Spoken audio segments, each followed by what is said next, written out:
Pessoal, vou abrir aqui a lista de chamadas para já ir fazendo a minha chamadinha, tá? Tá bom. Deixa eu colocar aqui. Hoje é 23. Vamos lá. Aline? Não. Amanda? Não. Ana Luísa? Bom dia, professor. Bom dia. Bárbara? Beatriz? Bruna? Camila? Andara? Presente, professor. Davi? Emily? Gabriel Martins? Gabriel Victor? Presente. Gabriela Alves? Presente. Júlia Bonilho? Guilherme Lopes? Presente. José Carlos? Presente. Caroline? Presente. Juliana Barbosa? Cauã dos Santos? Cauê Galdino? Levi? Luana? Lucas Scaler? Ortega? Luiz Vinícius? Presente. Matheus Almir? Murilo Aguiar? Presente.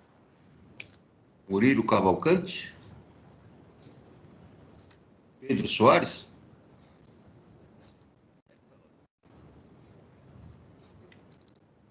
Rafael Felipe? Sara Sofia? Thomas Gabriel? Victor Hugo? Victor Augusto?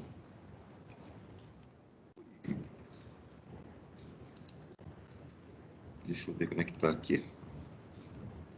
Beatriz, Bruna, Pedro Soares. Beatriz. Bruna. Presente. Ok. Pedro Soares. Presente. Ok. Deixa eu ver aqui no lobby. Como está? Se alguém perdeu a chamada aqui. Murilo Aguiar. Ok. Luiz Camarim, Guilherme Lopes. Murilo Aguiar. Deixa eu ver.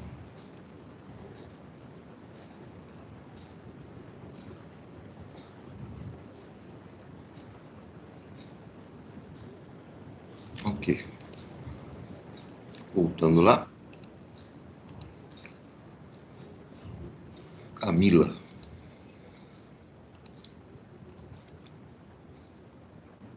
Camila.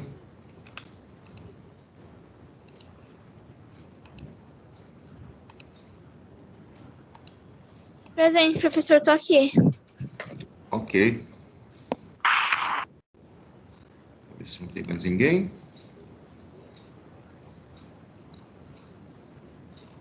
Muito bem.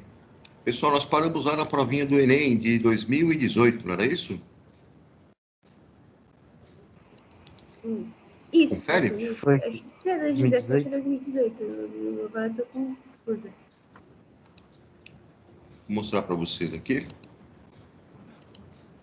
Estão vendo aí? Não. Sim. Estamos vendo a sua tela, mas Eu daí vou é ampliar pra... aqui. Aí. Deixa eu dar uma ampliada aqui na provinha. Tá aí.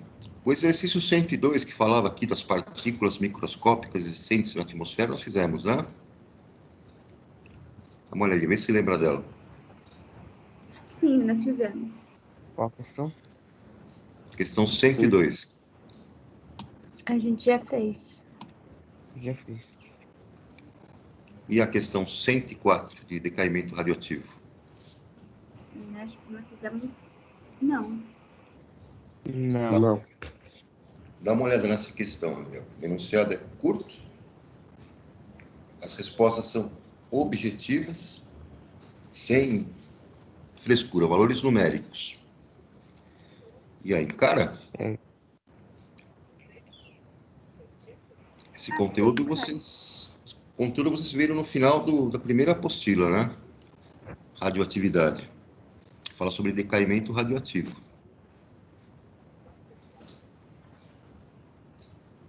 Então, Vai fazer. certamente vai ter que fazer alguns cálculos aí, né? A regra é de 3, como sempre? Você pode usar uma regra de 3. Porque no decaimento radioativo, você tem o tempo que a quantidade de material radioativo se reduz pela metade, né? Mas nem tudo se resolve aí por regra de 3, né? Você precisa montar uma equaçãozinha aí, uma expressão, para poder chegar no resultado. A forma com que ele está apresentando as emissões radioativas aí é diferente do que a gente está acostumado, né? Professor, teve gente no grupo de geografia que pediu para o senhor aceitá-la. A Emily pediu para o senhor aceitá-la. Era só um A gente pouquinho. incomoda, mas cai toda hora.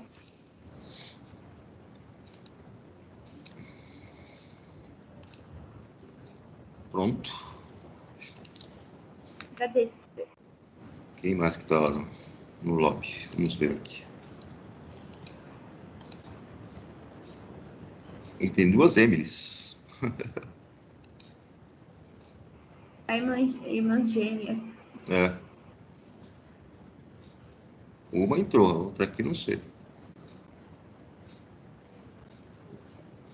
Vamos ver. Voltando lá.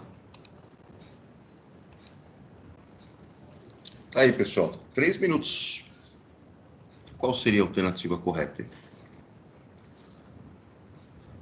Técnica do carbono 14 permite a datação de fósseis pela medição dos valores de emissão beta desse isótopo presente no fóssil. Para um ser em vida, o máximo são 15 emissões beta por minuto por grama. Após a morte, a quantidade de carbono 14 se reduz pela metade a cada 5.730 anos. Então, enquanto o organismo está vivo, ele interage com a atmosfera do planeta e, a partir dos alimentos que ele consome, ele então ingere uma quantidade de concentração fixa, né, de carbono 14, o que se expressa aí nessa quantidade que 1 grama de material que ele tem no corpo vai emitir 15 emissões a cada minuto. Depois que o organismo não está mais vivo, se você pegar uma amostra dele e examinar, medir essas emissões, você vai perceber que depois de 5.730 anos, as emissões que 1 grama de material que você pega dele se reduzem a 7,5 emissões, né, por minuto. E assim por diante. Como resolver um fragmento fóssil de 30 gramas, que foi encontrado em um sítio arqueológico, e mediram, né, 6.750 emissões beta por hora. Qual a idade desse fóssil?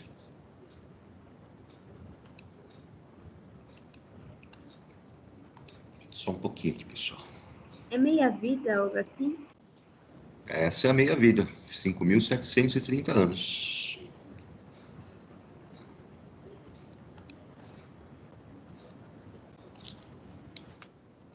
Período de meia-vida. Quem conseguiu aí? Ixi, não sei. Professor.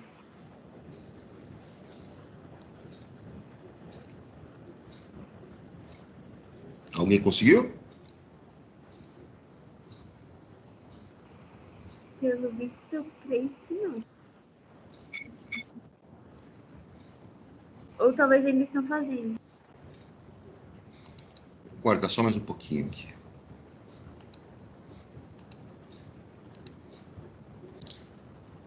Então, as informações aqui que são importantes, né? Que são as emissões beta.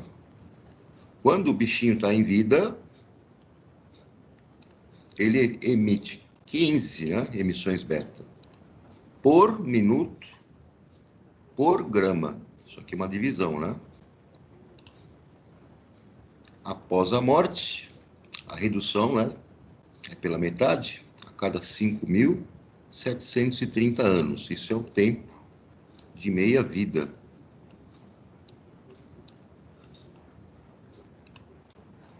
O que aconteceu foi que eles acharam um fóssil de 30 gramas e mediram 6.750 emissões em 1 hora. Essas informações aqui não dá para ser comparado, né? As emissões que eles mediram foram, primeiro, uma massa maior, de 30 gramas, e segundo, um tempo de 1 hora, e não minutos. Então, temos que fazer alguma coisa aqui para poder chegar num valor que seja possível de comparar. Você precisa transformar, certo? Então, você tem aqui, ó, Horas para minutos, né? essa informação me deu emissões dividido por massa e tempo, né? Minuto e tempo, tempo vezes massa. Essa informação que nós temos aqui.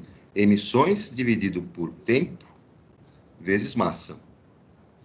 Então, eu vou substituir os dados aqui do que foi analisado. As emissões foram de quantas? 6.750, né? Então, vou escrever aqui 6.750. Tá lá. Dividido. O tempo diz que foi 1 hora. 1 hora tem 60 minutos. Vou passar para a unidade. 60 minutos. Vezes a massa da amostra foi de 30 gramas. 30. Então, esse valor aqui vai dar quanto, pessoal? Fazendo a nossa continha. 1.800 embaixo. Então, fica 6.750 dividido por 1.800. Ou seja, 3,75. Agora, esse 3,75 são as emissões que estão com os valores que eu posso comparar com isso aqui, concorda ou não? Com 15. Sim. É ou não é? Então, eu tenho a emissão da minha amostra de 3,75 emissões, gama, beta, né? Por minuto, por grama.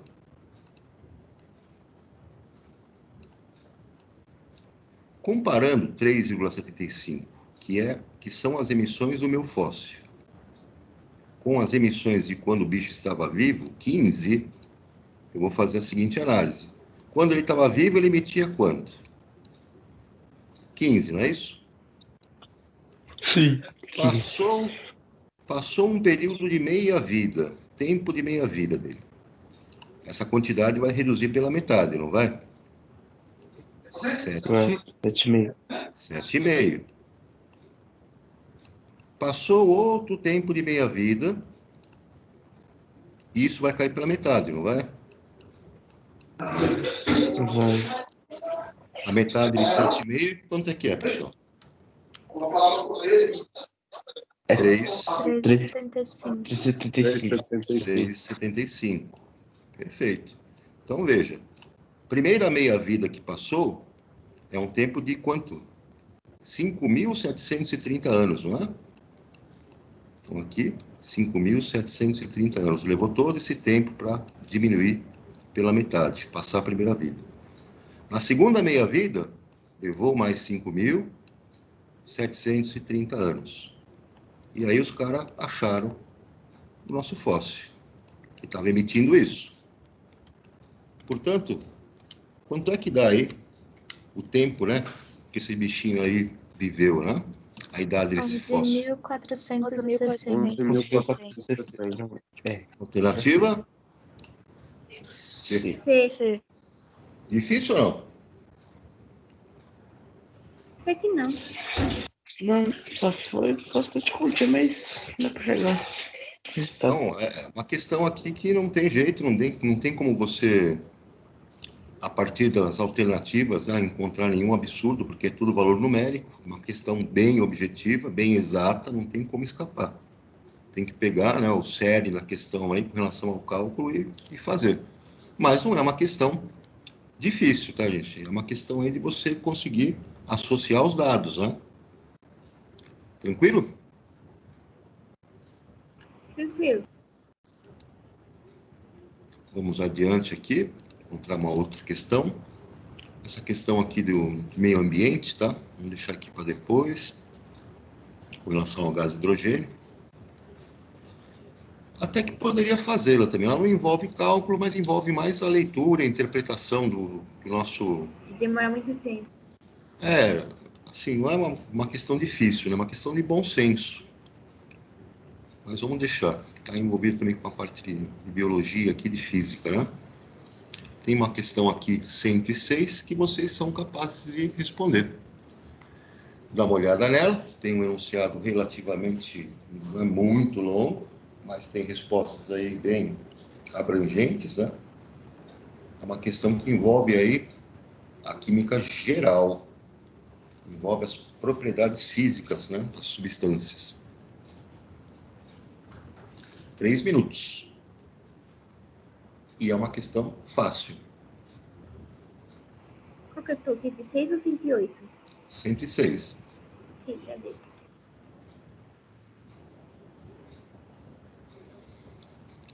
Então, tá aí. Questão 106.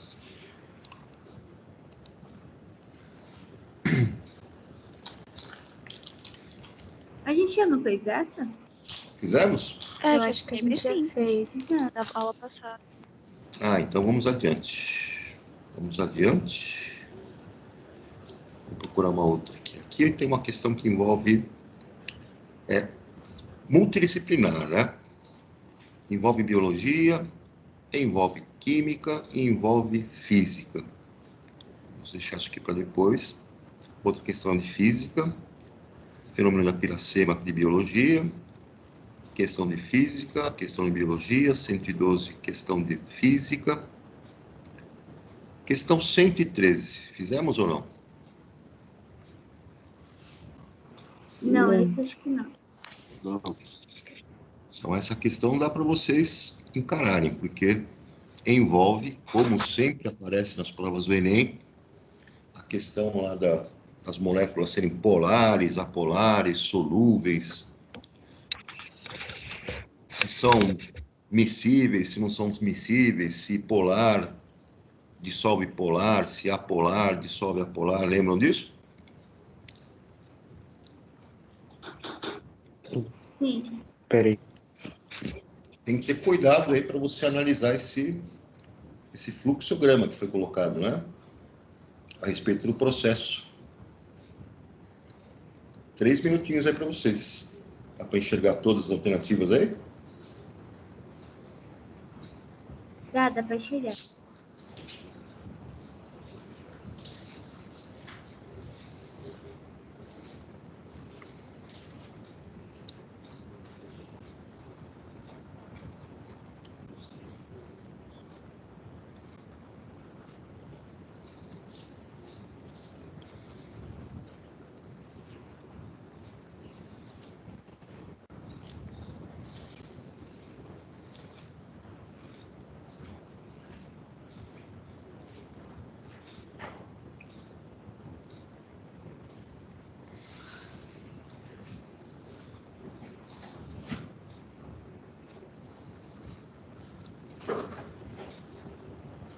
E aí, temos uma resposta, pessoal?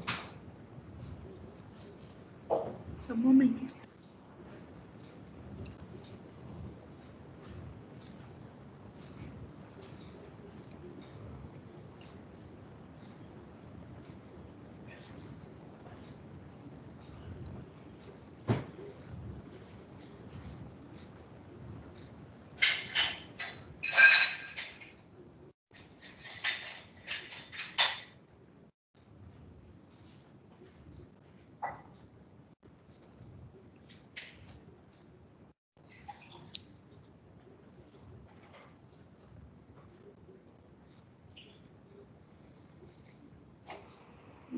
Eu acho que é resíduo 3, né? Resíduo 3? Alguém mais tem uma alternativa aí? Eu tô em dúvida entre a A e a E. Essa sua dúvida é pertinente, porque a substância que foi extraída, que foi usada para extração, é o éter etílico. E, infelizmente, vocês ainda não sabem o que é isso, né? Vocês vão aprender lá no 3º ano do ensino médio, o que é o éter etílico. Mas eu vou escrever aqui a fórmula dele. H3C com CH2. Tem um oxigênio aqui no meio. Aí tem CH2. Essa minha canetinha hoje está terrível. E tem um CH3. Esses H2, H3, quer dizer que tem 3 hidrogênios, 2 hidrogênios ligados no carbono, tá? O éter etílico tem esse nome porque a produção dele é a partir do etanol, do álcool comum, né? Álcool etílico. Se faz uma reação de desidratação do etanol utilizando ácido sulfúrico concentrado a 140 graus de temperatura, você obtém esse éter etílico. Ele também é chamado de éter sulfúrico, porque na produção dele se usa ácido sulfúrico. Ele é um solvente orgânico, muito utilizado aí como precursor aí também, componente de algumas substâncias que precisam de um solvente. Digamos aí que se você utilizasse o éter num pigmento, ele dissolve esse pigmento. Depois ele evapora, e depois que ele evapora, porque ele é muito volátil, vocês podem fazer uma associação do éter com a acetona, quanto à volatilidade, né? Ele evapora facilmente. O ponto de ebulição dele não chega em 34 graus. Olha a cadeia dele, olha a molécula, como é que é. Essa molécula, será que é polar ou apolar?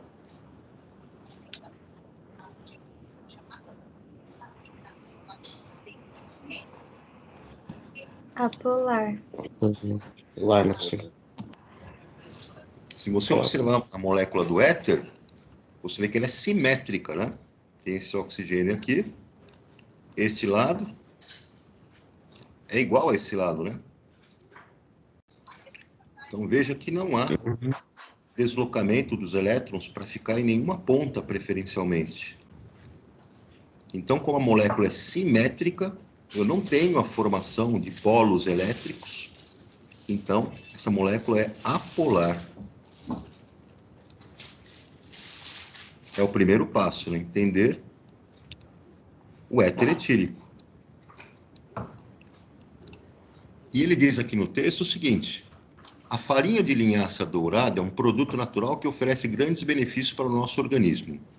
A maior parte, né, deixa eu apagar aqui, dos nutrientes da linhaça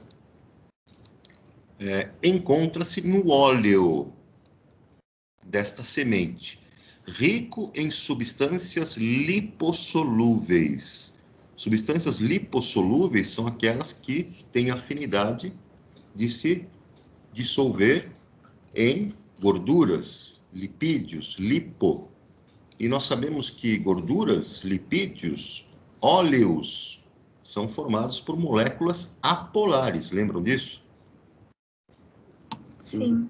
E além disso, esse óleo é rico em substâncias lipossolúveis com massas moleculares elevadas. Quer dizer, são moléculas pesadonas. Moléculas grandes. Beleza, falou do óleo lá da linhaça. Aí diz também que a farinha também apresenta altos teores de fibras proteicas, insolúveis em água. As fibras proteicas, que não vão se dissolver em água, né? Vão ali ser formadas por estruturas que vão ter também estruturas apolares, né? Mas não vão dissolver na água.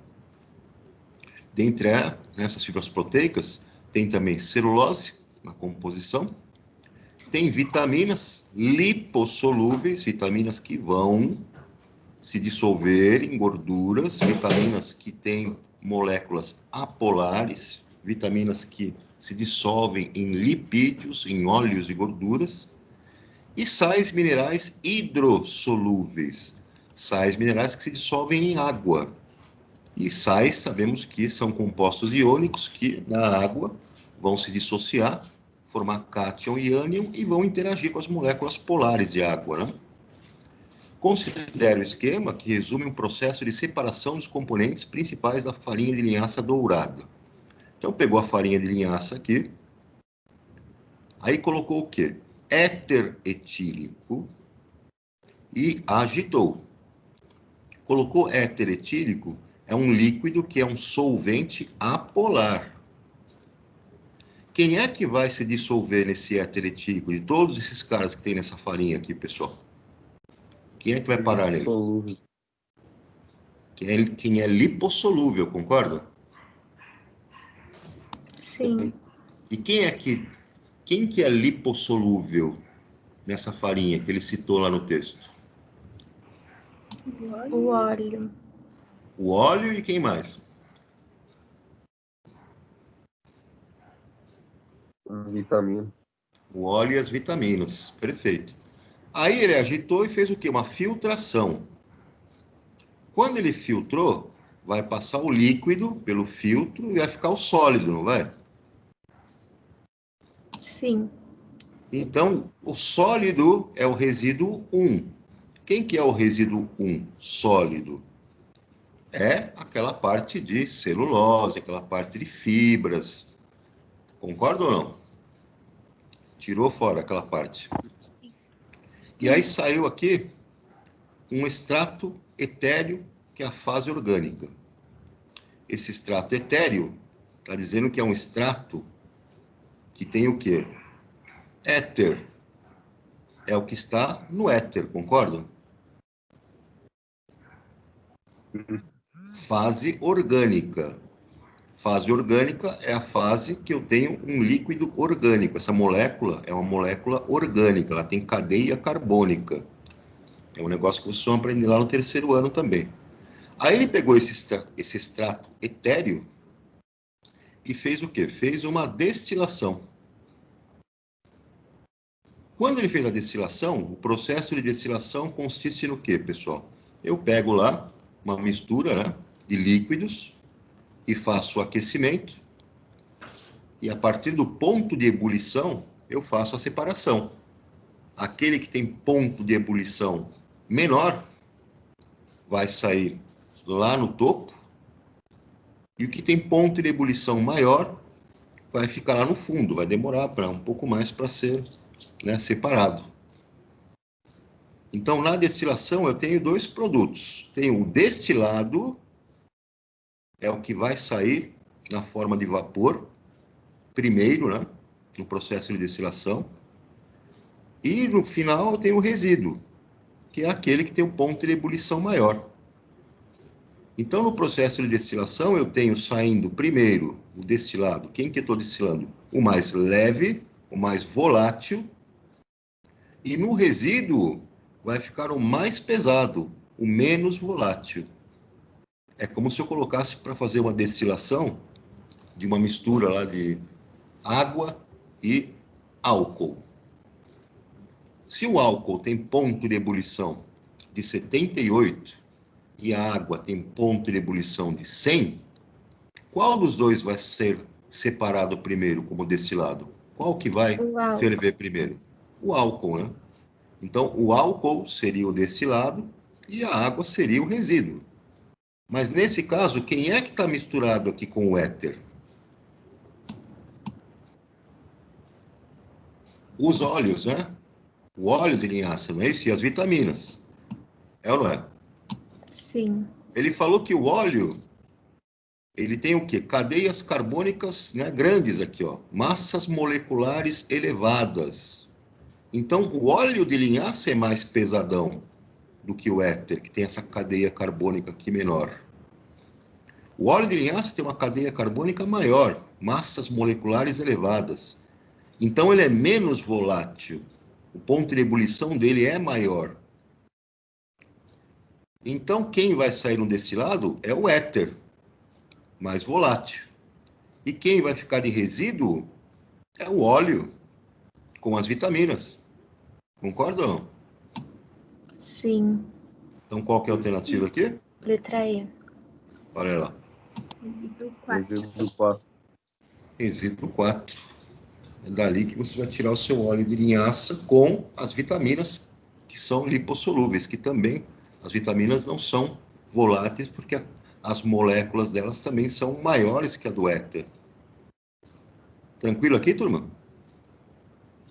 Tranquilo, professor. Tranquilo. Professor, tem gente que tá pedindo pro senhor aceitá-los porque dizem que a internet estava muito ruim. Aí não consegui entrar. Desculpa, é porque o senhor estava explicando aí, por isso que eu não... Cauê e Levi. Diz ele que a internet dele estava muito ruim, aí ele não conseguiu entrar antes. Espera um pouquinho. Deixa eu anotar aqui. E Cauê.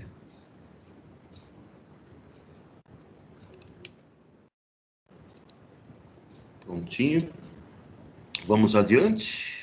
Então, vejam, é uma questão que envolve a parte de química geral, mas você precisa ter também a parte de química orgânica para você poder, né, responder. Aqui a questão 114 também de química envolve de novo a parte de orgânica.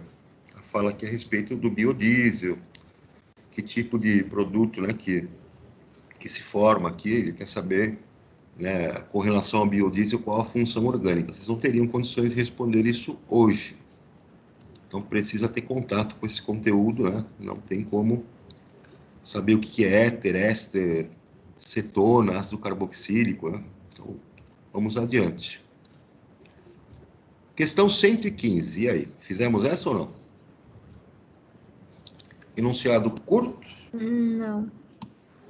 E tem aí as alternativas, né? Uma questão que envolve, né, domínio aí do conhecimento tanto na química quanto na física.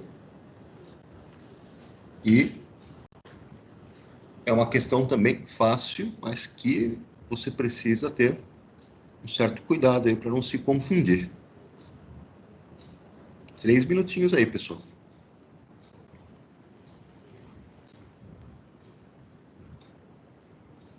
Isso está mais associado às propriedades físicas da matéria, propriedades macroscópicas.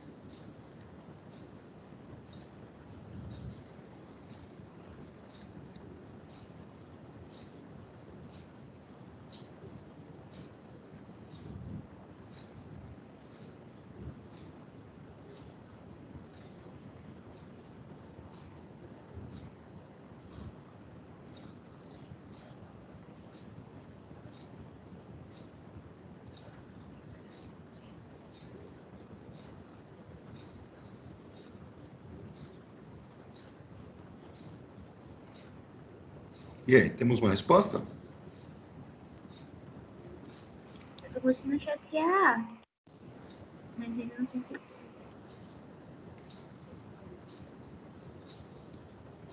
Então, está falando de centrífugas, né? Centrífugas são equipamentos utilizados em laboratórios, clínicas e indústrias.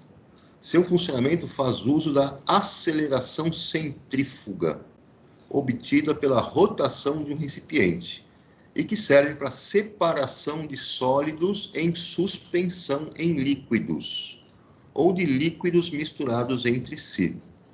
Sólidos em suspensão em líquido significa que eu tenho um sólido que não dissolve naquele líquido, naquele solvente, mas que as partículas desse sólido são tão pequenas que ele acaba então se espalhando e formando o que nós chamamos de coloide. Isso vai ser um assunto lá do ano que vem. Se você fizer então uma mistura como essa, né, que é formada por um sólido em suspensão, um pozinho de sólido em suspensão em um líquido, ou se você pegar dois líquidos que vão estar misturados entre si, também nessas condições, onde as partículas de um dos líquidos são muito pequenas, ele não dissolve, mas ele fica ali formando o que nós chamamos de uma emulsão. Se eu fizer, então, uma separação como essa, colocar isso numa centrífuga e girar, eu consigo fazer a separação entre eles. É como é feito no exame de sangue. O cara coleta o seu sangue, coloca lá num tubo, pega esse tubo, tampa, coloca lá no rotor de uma centrífuga, aquilo começa a girar, e conforme vai girando, aquilo separa a parte sólida do seu sangue da parte líquida, do plasma sanguíneo. E separando a parte sólida da parte líquida, você consegue pegar, então, a parte sólida e fazer a análise que você precisa, a contagem lá de células, enfim, fazer toda a análise que você necessita. Professor, o que é sólidos em suspensão? Imagine que você pegue um pó que não dissolve na água. Imagine que você pega uma argila, um barro muito fininho, muito fino. E aí você põe esse barro muito fininho num copo com água e agita. Fica uma água barrenta, não fica? Fica. Aquilo é uma suspensão. Veja, o seu sólido não dissolveu na água, como dissolveria o sal e o açúcar, por exemplo. Ele ficou nessa água suspenso. Ele não está dissolvido, mas ele está ali misturado numa situação de suspensão. Se você deixar esse seu copo de água com essa argila bem fininha, né? Parado em repouso, depois de um certo tempo, aquela argila começa a decantar, não começa? Sim. Ela começa a ir para o fundo e se depositar no fundo do copo. Você fez uma separação. Você separou aquele sólido que estava em suspensão do líquido. Mas a técnica que você usou foi uma técnica de decantação, que demorou, não demorou? Não demora para isso acontecer? Sim. Eu não quero que isso demore, eu quero fazer isso rápido. Por isso que eu coloquei numa centrífuga, para acelerar esse processo. Agora, qual é a propriedade física que fez com que houvesse a separação?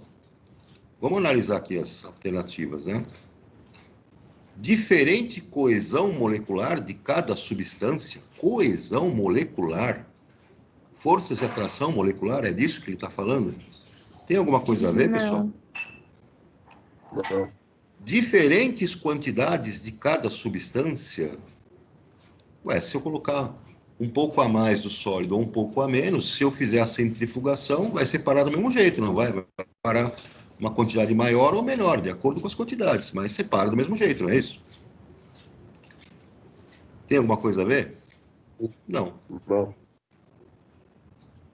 Diferentes velocidades angulares, quer dizer que se eu fizer a centrífuga rodar mais rápido ou mais lento, a separação não vai acontecer? Se eu deixasse o negócio parado, ia separar do mesmo jeito, não ia? Se eu deixar a centrífuga parada, a suspensão, por ação da gravidade, vai possibilitar a separação, mas vai demorar muito, não vai? Então, a velocidade angular, a velocidade da centrífuga, só vai determinar o tempo, né? Se eu consigo separar mais rápido ou vai demorar um pouco mais. Mas não é isso que determina a separação. Diferentes raios de rotação. A centrífuga ser maior ou menor vai interferir no processo de separação, gente? Não. Não. Das diferentes densidades, aqui cabe ou não cabe? Sim. Cabe. Por quê, pessoal? Na separação, eu tenho a substância mais densa tendendo a ir para o fundo e a substância menos densa tendendo a ir para o topo, ficar como sobrenadante. É o exemplo lá da água com barro. A terra que compõe o barro é feita por partículas muito pequenas e rochas. Pedra é mais denso, né? Vai para o fundo. Enquanto que a água é uma substância menos densa, fica na parte de cima. Existe essa separação por causa da densidade. Se eu pegasse lá uma emulsão, que seria lá uma mistura, né, de água com óleo, isso pode acontecer se eu agitar muito, um pouco de água com óleo, eu agitar, forma aquela gosma, né? Aquela gosma é chamada de emulsão. O óleo não está dissolvido na água, ele está numa situação de emulsão, as gotículas estão ali meio que misturadas. E se eu deixar aquilo parado, o que vai acontecer? O óleo, que é menos denso, vai ficar na parte de cima, com o tempo, né? E a água, que é mais densa, vai para a parte de baixo. Então, ó, diferença de densidade nós temos. Tudo bem, pessoal? Tudo bem, professor. Tudo, professor. Tudo bem?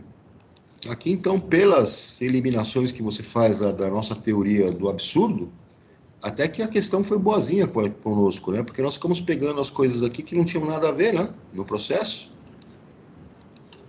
Conseguimos aí até que 4 absurdos. Aqui fala de vírus, aqui distrofia, aqui de biologia, aqui na 118 é uma questão que está mais envolvida lá para física, mas coloca algumas coisinhas aqui de química para tentar te confundir. A questão 119, ela envolve, né, o conteúdo aí de equilíbrio químico, lá no segundo ano do ensino médio, envolve funções inorgânicas, lá do primeiro, e também química orgânica lá do terceiro. Então, é uma questão bem abrangente aí, né? Depois nós vamos voltar nela. E deixa eu ver se tem mais alguma para nós vermos aqui. Pressão osmótica, a questão 120, assunto que vocês vão ver também no segundo ano do ensino médio, mas nós vamos voltar aqui. Questão de eletroquímica, olha que lindo aqui. Pegariam ou passariam? Com certeza passaria. Não dá medo de ver isso aqui? Mas a questão não é difícil, né? Não é difícil, mas precisa conhecer, precisa ter domínio do conteúdo. Questão 112, cálculo estequiométrico, assunto próximo da próxima apostila. Questão 123 aqui de biologia. Questão 124 de termoquímica, assunto do ano que vem. Pegariam ou passariam, né? Uma dessa aqui. Passaria. A questão 125 vai ser a nossa próxima, pessoal, que dá para vocês encararem, tá? Envolve, então, de novo, forças de atração intermoleculares. Mas nós vamos fazer isso na próxima aula, que eu vou dar um tempinho para vocês entrarem na outra aula. Dúvida aí, galera? Não, professor, Nenhuma. só quantas questões de químicas em média cai no Enem? Então, das 45 questões, né, em média, caem aí de 18, varia aí de 16, de 15 a 18 questões acabam. E geralmente é mais química molecular, não é? As últimas Ou varia? provas, varia. As últimas provas têm conteúdo de química orgânica, tem sido muito cobrado. a parte de química orgânica, a parte de química ambiental aparece bastante. Na parte de físico-química, que é do segundo ano do ensino médio, eletroquímica todo ano, né? Eletroquímica, termoquímica, que é a parte de cálculo lá de energia das reações químicas, né? Essas questões caem muito. E uma outra que vem aparecendo bastante, sempre aparece bastante, é a que envolve equilíbrio químico, né? pH, acidez, basicidade, tratamento de água, solo ácido, solo básico, tudo associado ali às questões que envolvem o pH, né? Então, essas têm caído bastante. Então a gente Depois, não tem como focar em um tópico só, né? Melhor focar em química em geral. tem que ser geral, não adianta, porque na química você vai perceber o ano que vem, né? Uma coisa está ligada à outra. O que vocês estão aprendendo hoje, né, que aprenderam hoje a parte de química geral, você vai lá no segundo ano precisar desses conceitos para dar sequência. Tudo acaba voltando, está tudo interligado. Então você vai estudar lá na química orgânica, vou estudar os ácidos carboxílicos. Aí quando você começa a ver o conteúdo lá dos ácidos carboxílicos, você vai precisar dos conceitos todos anteriores, né? Ligação covalente, molécula polar e apolar, acidez e basicidade, molécula é simétrica ou não é simétrica, tudo isso volta lá na frente para que você faça as aplicações num avanço, né, do conteúdo. Tranquilo? Tranquilo, professor. Obrigada. Tranquilo, professor. Depois eu vou mostrar uma estatística que eu tenho aqui a respeito das questões da de química que aparecem no Enem com mais frequência, dentro dos conteúdos. Aí vocês vão ter um panorama melhor para verificar. Mas entre os 3 conteúdos dos 3 anos, a química geral, físico-química e orgânica é bem distribuído, né? Então sempre tem uma boa distribuição lá dentro do volume de questões que aparecem para cada assunto. Galera, vou deixar vocês tomarem um cafezinho para a próxima aula. Um abração aí para todos, se cuidem, fiquem com Deus e até nosso próximo encontro. Até. Até, professor. Até, professor. Tenha uma ótima semana e um bom resto de dia. Para você